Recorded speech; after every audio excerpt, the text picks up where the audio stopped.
I'm starting a new series, let me know if you like it. We will be doing the same rules as normal. If it hits 10 likes within a week, then I make another vid quickly. If not, then it's gonna be a when I feel like it kinda thing.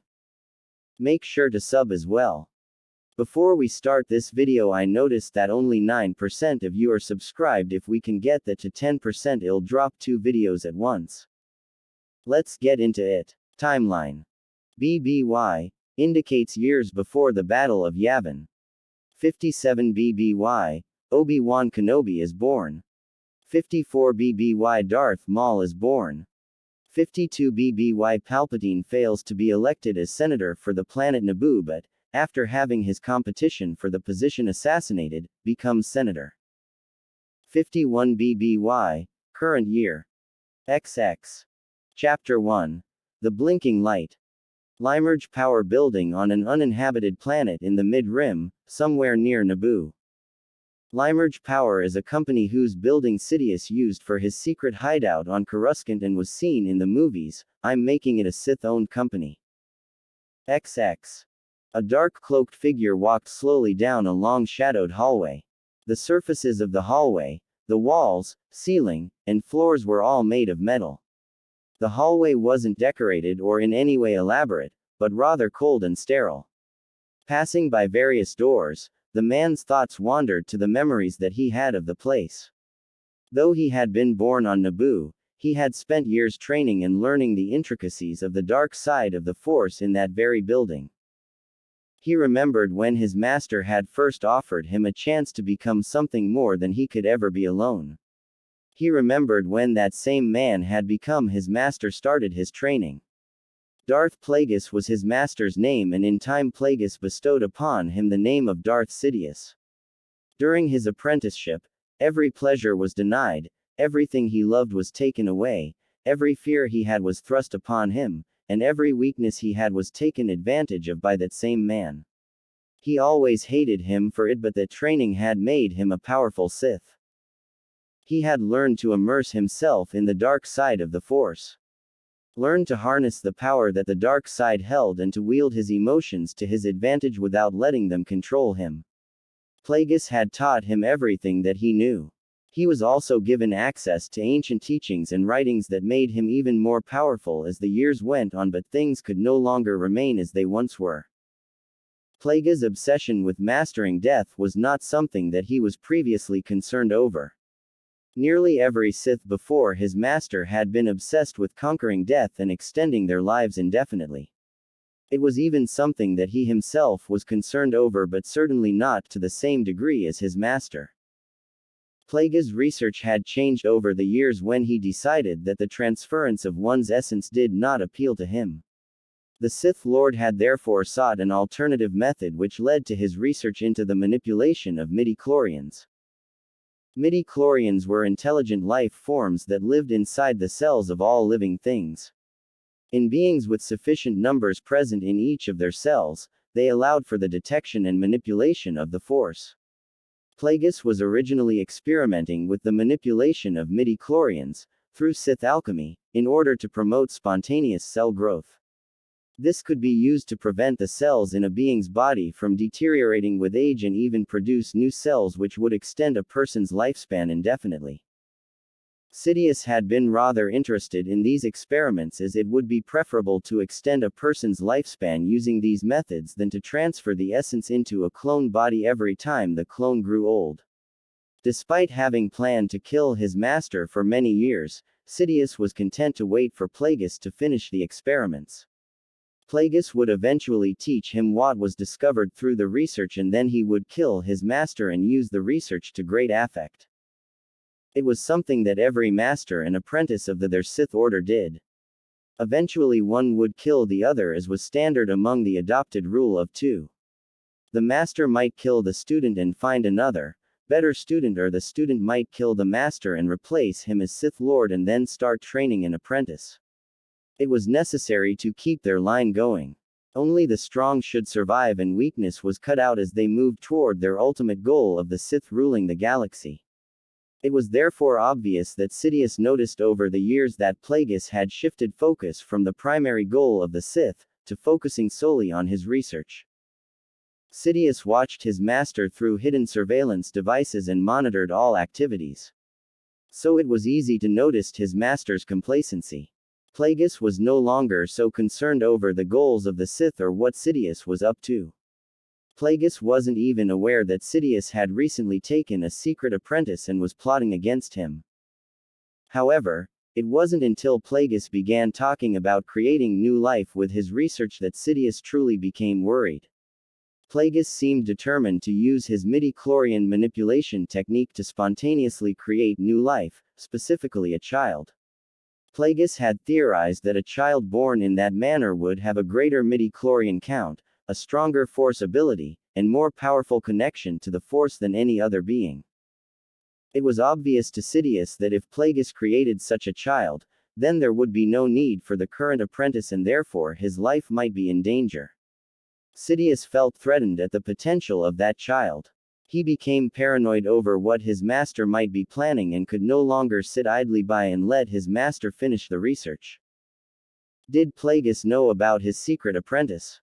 How long had his master been planning to replace him? Was his master one step ahead of him? Had Plagueis been manipulating him into a false sense of security? All of these questions kept going through his mind, even when he tried to force them out. Thus, his prior planning would need to come to fruition much sooner than originally planned. He would kill Master Plagueis as soon as he could. That was the reason for his current visit. Soon I will take my rightful place and begin setting my plans in motion. Everything is proceeding as I have foreseen, were the sadistic thoughts going through the cloaked man's head as he smiled and continued making his way down the hall to his master's quarters. Sidious glided soundlessly through the dark throne room that his master always used and to the adjoining personal chamber. All security measures in the facility had already been disabled. The few security droids in the building had also been deactivated. The stage was set for the final act with Plagueis and his ascension from apprentice to master. Reaching into his black robes, Sidious removed a dagger from its hidden sheath. He had chosen a simple weapon in which to kill his master. Plagueis always had a fascination with the arcane and it would be fitting for him to be killed with such a simple weapon. The dagger wasn't a vibro blade but it was a strong curved blade, adorned with a large gem at the pommel and gold inlay along the blade with a comfortable handle. Sidious had planned out every detail extensively before this moment. He knew that he might not be able to face Plagueis in real battle and remain unscathed. While Plagueis may have become complacent with the goals of the Sith, the moon's force ability and knowledge of the dark side hadn't diminished. Plagueis would have been a difficult foe for him. Perhaps too difficult. Therefore, Sidious had decided to rely on stealth and treachery to eliminate his master. He would arrive on the planet undetected and slip into the building without letting Plagueis know he was there, which he already had. Then he would make his way to his master's chambers, which he was in, and open the door to proceed with his plan, which he was about to do. Reaching down to the control panel on the door, Sidious pushed the button to open it. The door opened almost instantly and with far too much noise for Sidious' liking, but there was nothing he could do. If he used the force to open the door or cut it with his lightsaber, it would most likely alert Plagueis. Sidious was after a victory with no fighting involved and he had to mask his force connection in order to escape detection by his master. Walking through the opening and over the threshold of the room, Sidious admired the objects and trinkets that his master had collected. Master Plagueis always did have good taste. He passed through the main room without a sound and headed for the bedroom. There was no door linking the main room to the bedroom, just an open passageway. Entering the bedroom, Sidious couldn't help but produce an evil smirk at the sight of his helpless master. Of course he had already foreseen this moment several days ago, but he still liked the thrill of victory. His paranoia had been unfounded after all. Plagueis knew nothing of his plotting. There was nothing his master could do to escape death. Approaching the bed, Sidious eyed his master one last time and decided on exactly where to stab with the dagger. Should it be once or multiple times? Should I aim for an area that will instantly kill him or an area that will allow him to wake and see his killer? debated Sidious gleefully as he enjoyed the power he had over his once great master in the moments before the act. He had never felt more alive. Sidious decided to aim for a fatal area with a single strike and allow Plagueis to wake and see his murderer. He also wanted to see the reaction of the gray-skinned moon and feel the life drain from him. Sidious only hoped he could finally see fear in the eyes that had denied him everything and made him feel inadequate. Lifting the dagger up, Sidious let the emotion flow through him. He felt rage, anger, passion, fulfillment, and a sadistic triumph. His smirking face altered. The mask that he wore as Palpatine fell to reveal a hideous twisted visage. The once smooth face was far paler than it had been. The smirk became an insane smile filled with cruelty. His eyes became a sulfuric yellow filled with nothing but malice. The emotions threatened to overtake him and he yelled out in triumph as he plunged the dagger into his master's chest. Sidious quickly removed the dagger a moment later and looked at the face of his master as he backed up slightly from the bed. Plague's eyes had opened and he was trying to figure out what was happening. Sidious could see the pain that his master was in and feel the moon's confusion but didn't speak to him, only smiled with unrestrained delight at what he had done. A very brief moment passed before Plague's eyes widened as he realized what was happening. The moon attempted to sit up or move his body but Sidious' strike had paralyzed him from the neck down. He then attempted to speak but blood was already filling his lungs. With little option, Plagueis focused on his attacker. The grayish-skinned master was slowly bleeding out and had little time left until he expired. For Sidious, he drank in his success over his master. He didn't get the fear that he wanted to see in his master's eyes but the anger, conflict, despair, and disbelief that he could sense in the moon was more than worth the trade.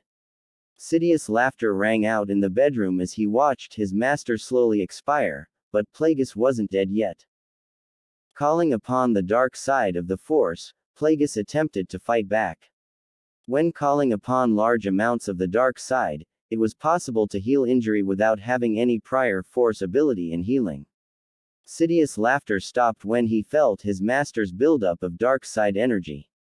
Sidious yelled, "No!" and acting quickly, striking his master again with the dagger.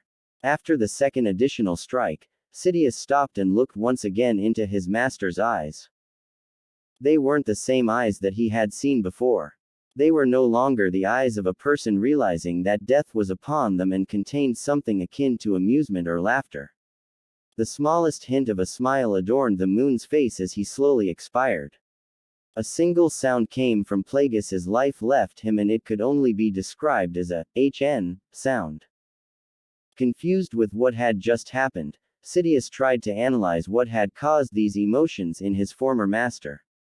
Answers came to him when he looked at his hand that was still holding the dagger.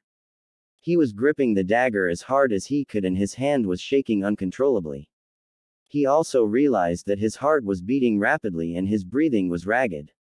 Searching his feelings, Sidious realized why Plagueis had reacted like he had and sneered at the body of his dead master. He had shown his master fear. His master was paralyzed before him at his mercy and yet, at the slightest hint of Plagueis fighting back, Sidious had become afraid and lashed out. Plagueis had seen it, felt it and was, in a sense, amused at the weakness of his apprentice. It was humiliating and infuriating for Sidious. He couldn't believe his own weakness. Throwing the dagger to a corner of the room, where it hit with a loud clang, Sidious let loose his anger and frustration in the form of Force lighting on his master's dead body. While the body was being burnt beyond recognition, Sidious screaming out his frustration and rage in the bedroom of his former master. It was supposed to be a moment of triumph for him, yet Plagueis had turned it into a moment of humiliation that he would never be able to forget. XX. Sidious emerged from the Limerge Power Building and headed towards his ship which was in one of the landing pads connected to the main building. Before he left, he copied all of Plagueis's computer files onto a datacard that he had with him. He also took his master's lightsaber and set one of the building reactors to overload. Sidious was confident that he already had all the Sith holocrons and texts that Plagueis had, so there was nothing else to take but the information on the datacard and the lightsaber as a trophy. The building itself didn't actually matter to him, but he wanted to destroy it entirely and leave no evidence behind. Darth Plagueis the Wise would be nothing more but a memory of another long-dead Sith Lord, and he would never admit to being the Sith Lord's apprentice nor having an association with him. As the pilot droid took the ship off the landing pad and it began moving away from the building, Sidious watched as the building became smaller. Limerge Power was a company that was founded and owned by the Sith after Darth Bane had started the new rule of 2 nearly a millennium ago. It was used as a cover to hide many of their various deeds in the galaxy over the centuries. This facility was rather old and no longer used by the Limerge Power Company because the planet had already been strip-mined years earlier. The existence of this facility wasn't known to anyone because it was built and operated solely by droids, and no one would look for it or even notice that it was destroyed. Looking to the pilot droid, Sidious demanded to be taken to Naboo and let the droid work out the specifics on how to get there safely by hyperspace while the ship moved out of the planet's atmosphere. He was trying and failing to reapply his Sith mask, which was a Sith technique that, with great skill and concentration by the user, allowed them to not only hide any connection to the Force but also change their appearance. As it required precise concentration, he was unable to perform the technique until he regained control of his emotions and managed to calm down. He had come to the planet expecting victory but was ultimately leaving in defeat. He hadn't foreseen this part of his master's death, he only foresaw that he would kill his master. He attempted to meditate and forget about what had just transpired, but it would take time for him to be able to reach such a state. As the shuttle exited the atmosphere of the planet and entered hyperspace, part of the Limerge building exploded on the surface of the planet.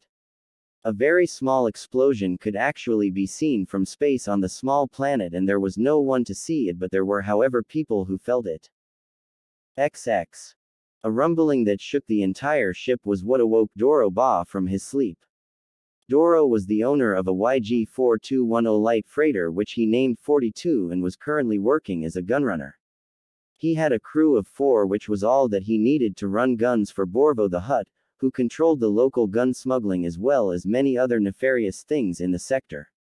The tremors worried him as his ship was rather old and also they weren't flying or even in space but sitting on the surface of an uncharted, uninhabited planet. Exiting his cabin, he quickly headed for the bridge. Several scenarios went through Doro's head as he sat down in the pilot's seat. He wasn't concerned about an attack considering that he had hid the ship rather well inside a canyon, but it was possible that whatever had woken him up was just as bad. They were waiting for a shipment of guns to arrive on the planet. The shipment would be more than they could carry in their freighter, so they would hide the rest of the guns and transport what they could, then come back to transport the rest. Doro had many years of gunrunning under his belt and had used this particular planet for quite a while as a resting spot to hide and ferry guns. Most of the clients who bought the guns from Borvo were in the outer rim or mid-rim, so having a planet to stash the guns that was right on the border of the two was quite beneficial. Checking the ship's scanner, Doro found that the scanners detected what looked like an explosion at or near the largest of the Limerge Power buildings on the planet. Doro knew about the buildings and left them alone because then no one would know he was using the planet. Most places didn't have that many security droids for being abandoned, and the illegal mining operations had already ceased years prior. It was suspicious, but Doro had no intention of investigating the building, at least until now. If one of those buildings had been damaged, then the security droids might all be damaged too. He discerned, and that meant that they could go scavenging before anyone from Limerge Power was able to come out and investigate.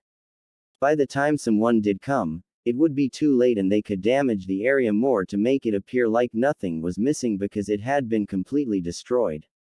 His communications officer came into the cockpit to find out what was going on, and Doro told him to wake the rest of the crew. He may be cautious, but he wasn't going to let an opportunity for credits pass him by. XX. After setting down a good distance away from the building and sending out one of his men to scout on a small speeder bike, Doro and the remaining 3 crew members waited for news. The radio crackled several minutes later as the rest of crew sat or stood in the cockpit and waited for news. Pissed, I made it to the building. It's mostly destroyed but the top part seems partially intact, it looks like it just fell over after the blast. I'm not picking up anything on my scanner and I don't see any security droids. Over, said the crewman. The rest of the crew broke out in smiles at what that possibly meant. It was time for scavenging. Doro radioed back, stay there, I'll bring 42 closer to the buildings. Over and out. XX. Minutes later, 42 arrived on the scene and touched down near the building. Every crew member but the captain left the ship and started looking through the wreckage of the building. Doro stayed with his ship to monitor the sensors and if needed, start up the ship in a hurry and make a quick escape. He listened to the chatter of his men as they found different things to take back to the ship. His crew had found a small infirmary in one of the rooms and salvaged a medical droid as well as much needed supplies. It seemed the Bulighting was even outfitted with a Bacta tank, which was something that was far too expensive to even consider putting on his ship, but now they had one. 42's medical bay was rather understocked and the medical droid they had wasn't operating as well as it should be. Doro had more than one complaint about the deficient medical bay from the crew but now they would be set for quite a while. It wasn't until his men got to what they believed were offices that things started to get really interesting. There seemed to be a rather well-furnished apartment in the tower. Whatever artwork and furnishing that his men were finding, he was sure he could sell to someone. Although Doro really didn't understand why a well-furnished suite would be inside what looked to be some kind of industrial plant, it was their benefit. Perhaps it's for a high-ranking officials when they visit. Thought Doro, but that didn't make sense either as this planet wasn't important enough to warrant having any officials or executives and he was sure the plant itself hadn't been operational or producing anything for years. XX. As the crewman scoured the suite, one of the crew named Vox made his way into what he believed was the bedroom. While looking through everything that had been thrown around by the explosion and collapse of the tower, he noticed a small opening in the wall. The explosion must have shorted the locking mechanism for the hidden alcove and just opened it part of the way. He forced the panel open and greedily looked to see what he had found. Everything in the hidden compartment had been shoved to one side but he sifted through to find anything of value. He came across several items that looked like they could be worth something. A few old scrolls and tomes, an object shaped like a pyramid that fit in his hand, another object shaped like a cube that also fit in his hand, and several small locked boxes. The boxes looked the most interesting as they were in containers that could take a beating and he couldn't get them open. If a person hides something in a secret compartment and then locks it away in a container, it must be worth something. Unsure of what items were valuable and what weren't, he decided just to take everything. Once the crew were done scrounging through the building and debris field, Doro flew the ship back to the meeting place for the arms shipment. They may have found some expensive items in the building but he wasn't going to miss his shipment. If there was one thing that he learned doing business and smuggling with shady and dangerous people, it was that you don't keep them waiting or lose their shipments. XX. 5 days later. The ship is supposed to be near the model system actual whereabouts, unknown. XX. Doro's eyes opened as he heard the unmistakable sound of blaster fire. He got up from his bed in the captain's cabin and quickly retrieved his heavy blaster pistol that he kept on the nightstand. His grogginess was quickly gone and he moved to the side of his cabin door and smacked the panel. The door opened almost instantly. While not exposing himself, he aimed the weapon ahead of him and peered around the doorway and into the adjacent hallway. If there was blaster fire, there was no way he was going to just run out into hallway. Moving into the archway of the door, he peered down the hallway. He couldn't see anyone. Had they been boarded? Pirates or raiders, maybe. He thought. They might be after his cargo as it was worth a hefty sum of credits. He couldn't hear much and there were no further sounds of a firefight, so he moved out of the doorway and crept silently down the hallway. He stayed to one side so he could use the bulkheads and walls for cover. Passing by the crew cabins, he found the doors open and the beds vacant. He finally made it to the ship's lounge and peered around the corner with his blaster aimed out in front of him. What he saw shocked and puzzled him enough that he paused. He saw Vox standing in the middle of the lounge while holding another one of the crew up in the air by the neck with just one of his arms. The man he was holding was turning blue and Vox seemed to be smiling maliciously at the sight. Stepping out from the hallway, Doro said, "Vox, what the hell are you doing?" Vox turned towards him but the mont's ordinary green eyes were replaced with a sulfuric yellow that showed nothing but madness. With a twitch of his arm, Vox snapped the man's neck and then tossed him clear across the room. The dead crewman smacked into the inner hull with a terrible sounding thud. What the hell's going on?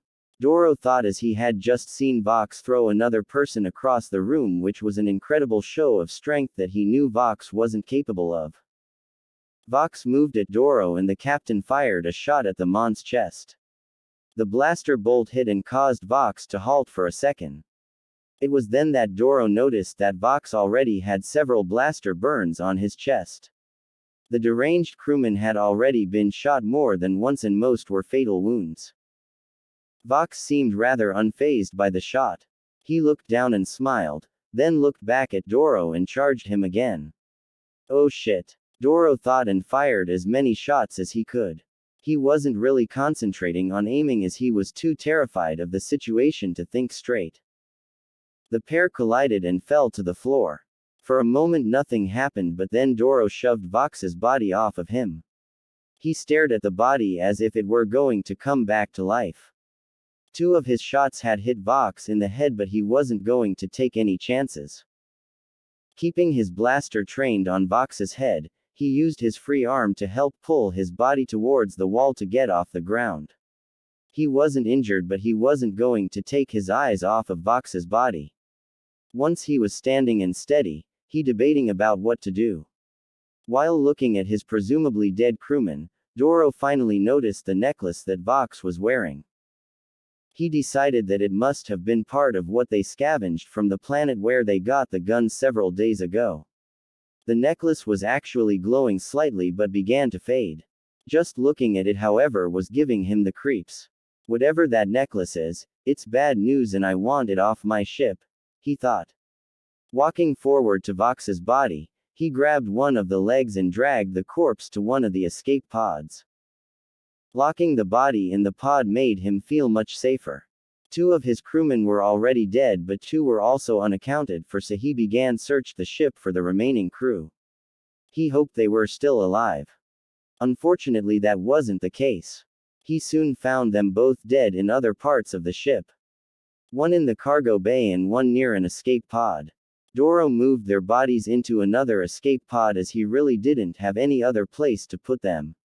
The infirmary only had a single bed.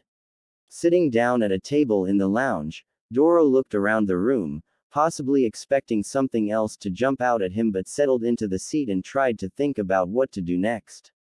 He put his arms on the table and used them to rest his head on. Truly he had no idea what to do next. His entire crew was dead and his adrenaline was just now wearing off, so the realization was just starting to hit him. What the hell happened to Vox? What was with that necklace? Are the rest of the things we took from that destroyed building just as bad? Doro wondered. He had heard many different tales from spacers of strange things happening during space travel. Finding weird objects with strange powers was a part of several stories that he heard but he always just played those stories off as tall tales. Obviously now he knew different. He would have to get rid of all the items they salvaged, just to be sure. He also would make sure not to touch them in any way. Getting up from the table, he headed to the escape pod and jettisoned the one that Vox was in. The ship was equipped with more pods than they actually needed, so it wasn't a loss. Since they were still at hyperspace, whatever the hell that necklace was would never be able to get back to real space and never plague him again. Doro debated on whether or not to jettison the other pod as well. He knew that crew rather well, and those 4 were some of the best he ever had. He decided to wait until he got to the shadow port on Seraphor, which was the planet that they were heading to with the gun's shipment. Seraphor was just one of the many names for the planet. It was in the model sector and specifically used by gunrunners as a stopping point and hiding area. The ship should be there by now. He idly thought and headed to the cockpit. He rounded the corner of the hallway and noticed that the door the cockpit was shut. That's odd. He thought and tried to open the door by pressing the adjacent control panel. The door didn't open. This was a definite problem as there was no one else on the ship but him, and it didn't make sense that the door would be locked. Ripping open the control panel, Doro tried to figure out what was wrong. It seemed that the door was locked from the inside, but that didn't make any sense. The only other possibility was that someone had tampered with the locking mechanism on the inside to lock when the door was shut. Cursing, Doro tried to everything he could to get the door to unlock, but it didn't work. Heading for the machine room, he searched for the fusion cutter. XX. Once he had finished cutting out a portion of the door, Doro slammed his shoulder up against it and forced the portion of door he had cut to fall inwards, where it slammed onto the floor. The cockpit was big enough that the door didn't hinder him from getting in. He jumped in the pilot's seat and first determined what the status of the ship was.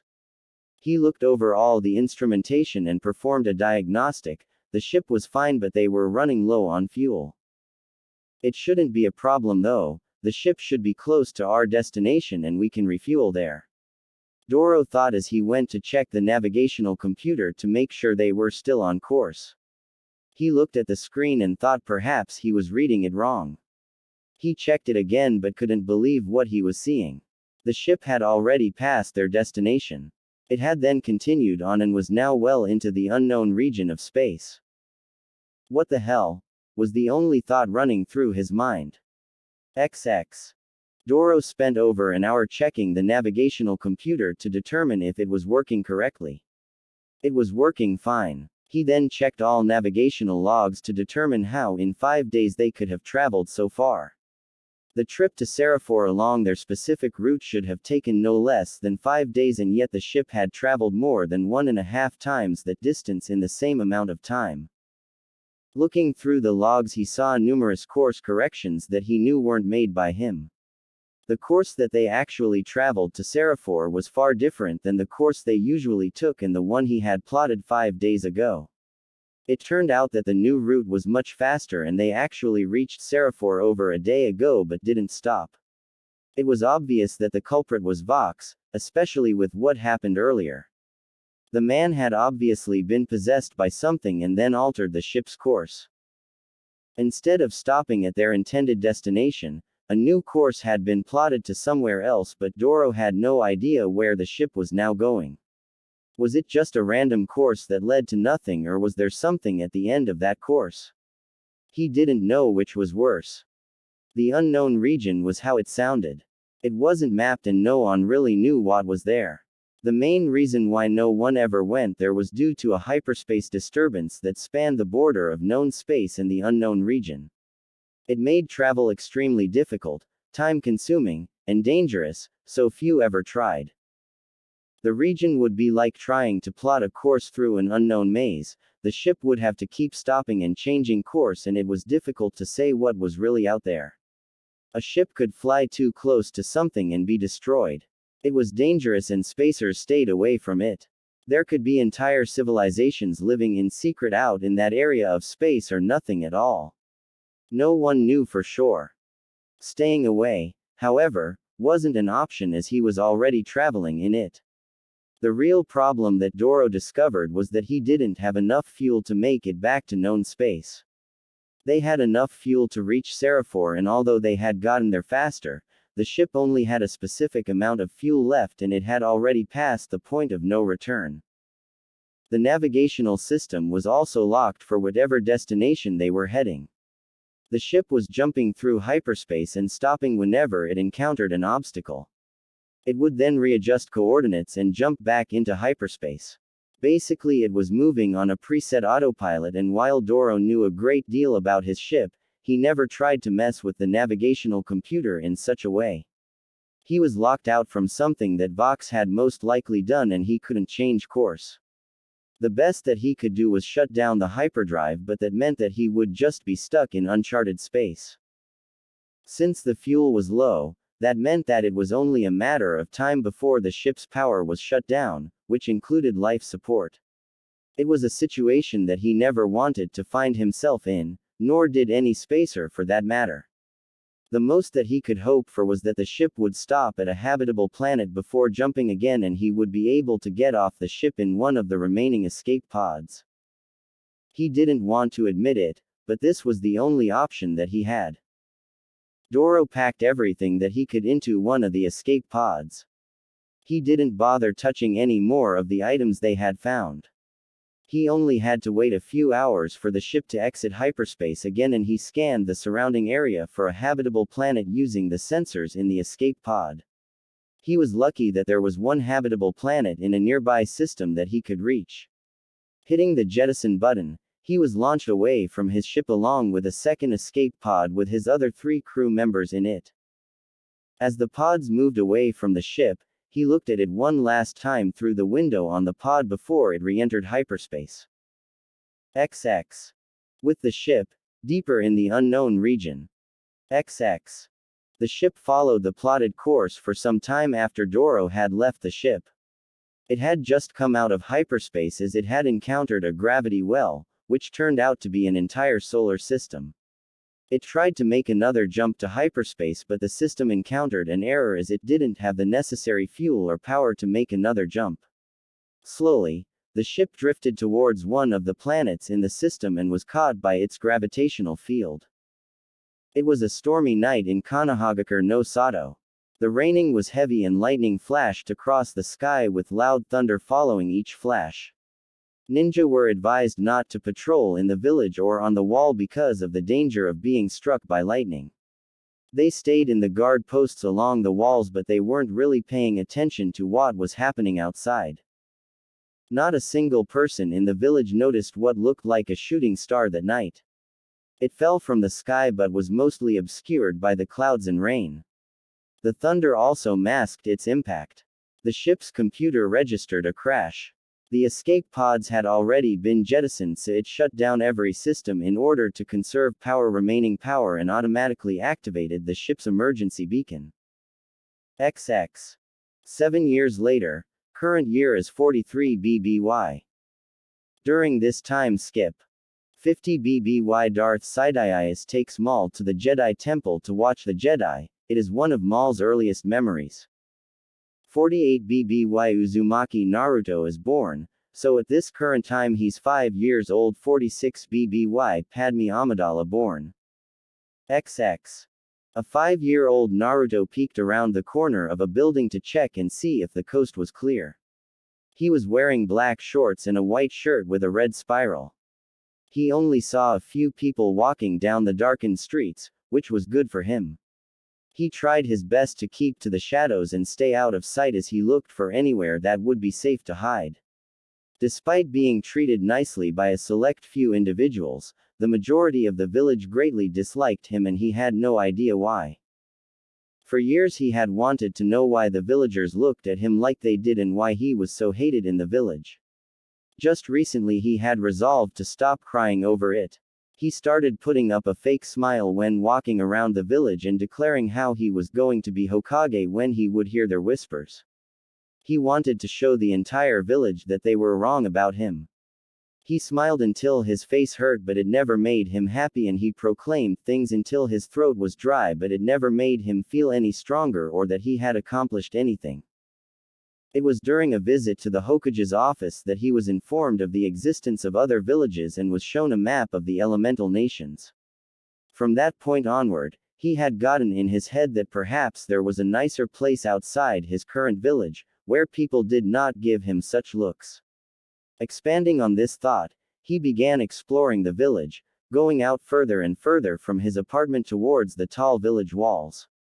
They were a barrier that he was not allowed to cross, as evident when he tried and was taken back to the Hokage Tower. What laid beyond the wall? He wasn't sure, but the fact was that some were allowed through and people were constantly entering or exiting, while he could not, was something he found very strange. Why would they prevent some people such as himself from leaving while allowing others? This made him all the more curious about what was beyond the imposing rock. Reaching one of gates to leave the village, Naruto slowed his pace and tried not to be seen. Looking around, he noticed that very few people were in the area and the gate guards seemed to be sleeping. He thought about the situation and decided to go for it.